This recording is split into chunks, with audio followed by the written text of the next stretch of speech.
Come and knock on our door. Come and knock on our door. We've been waiting for you. We've been waiting for you. Where the kisses are hers and his, three's company too. Come and dance on our floor. Come and dance on our floor. Take a step that is new. Take a step that is new. We're a lovable space that needs your face, three's company too. You'll see that life is a frolic and laughter is calling for you. Down at our rendezvous. Down at our rendezvous. Three's company too.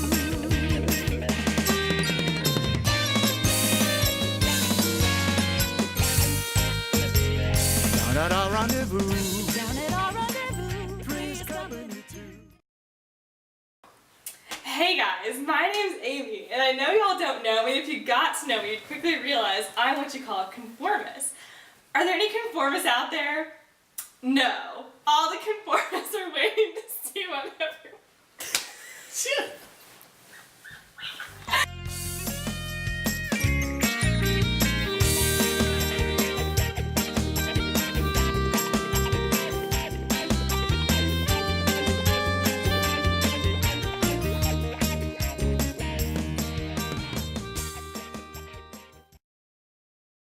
My story. Now, I grew up in a small town in Arkansas called Mountain View. Mountain View is the home of 3,000 people, 2 stoplights, 1 hoedown, and we are actually the folk music capital of the world. Don't know if you knew that, we're kind of a big deal. So, growing up in the folk music capital of the world, I had one passion: ping pong. I think we should just stop.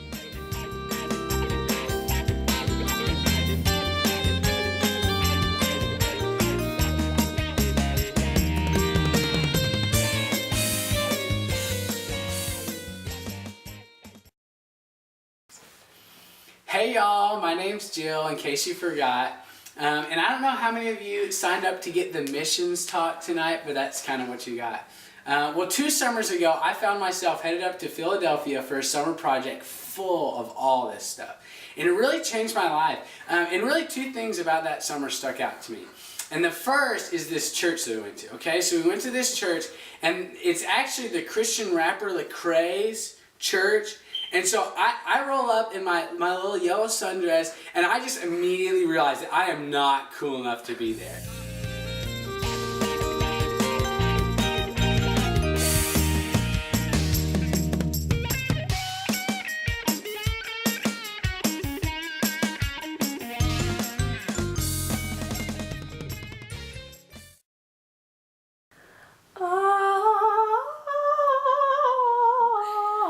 Riding through the city on my bike, and I look around me and I see mobs of people, and I look into their faces, and I remember to look into their faces.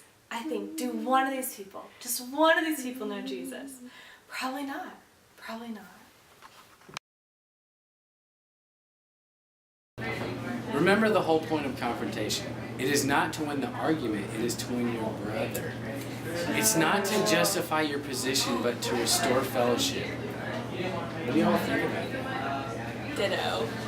I completely agree. Toads for goats, man. That is so good. Preach it, Thomas. Amy, where are we eating today? I don't care. Well, it's your day to pick, so will you please pick a spot? Are you sure it's my day? Jill picked yesterday, and I picked. I really don't want to pick today. Will you please pick? No, Hudson, I don't want to pick. Hudson!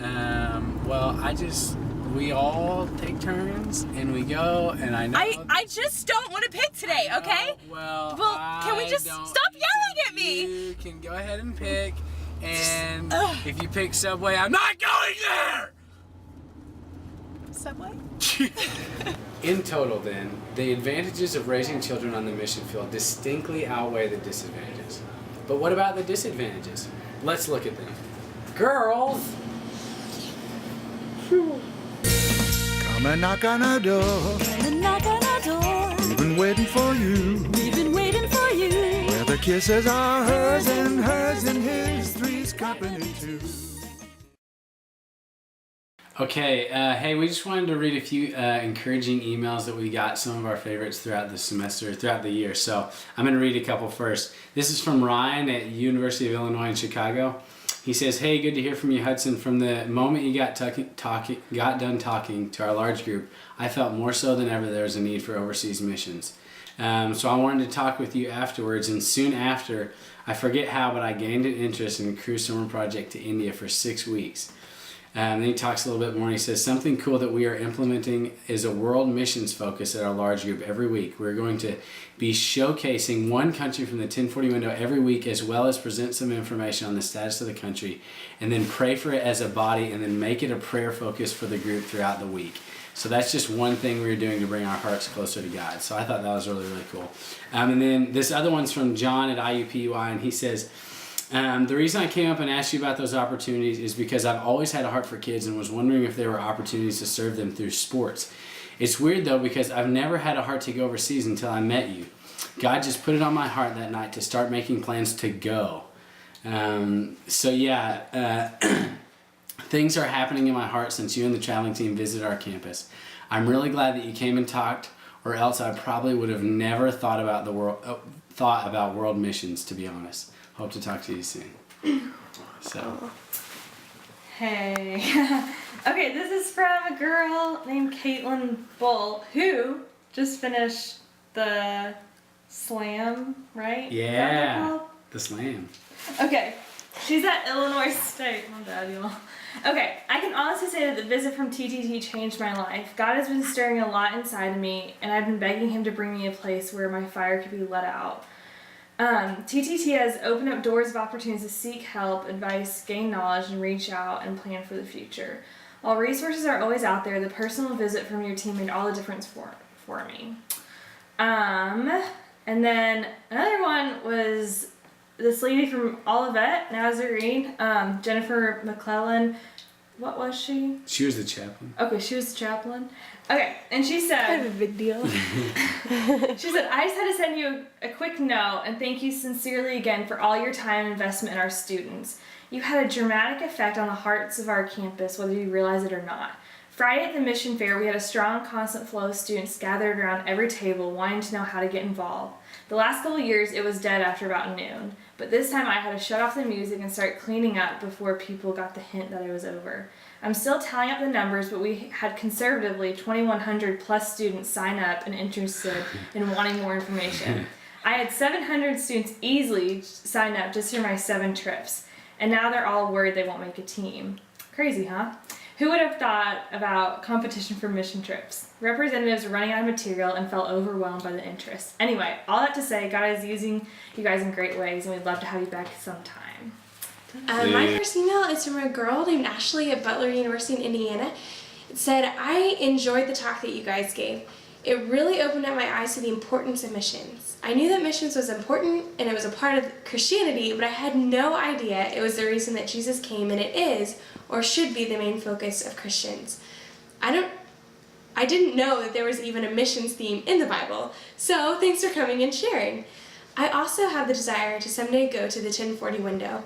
I'm planning on making missions a lifestyle, but God knows what He wants me to do and when."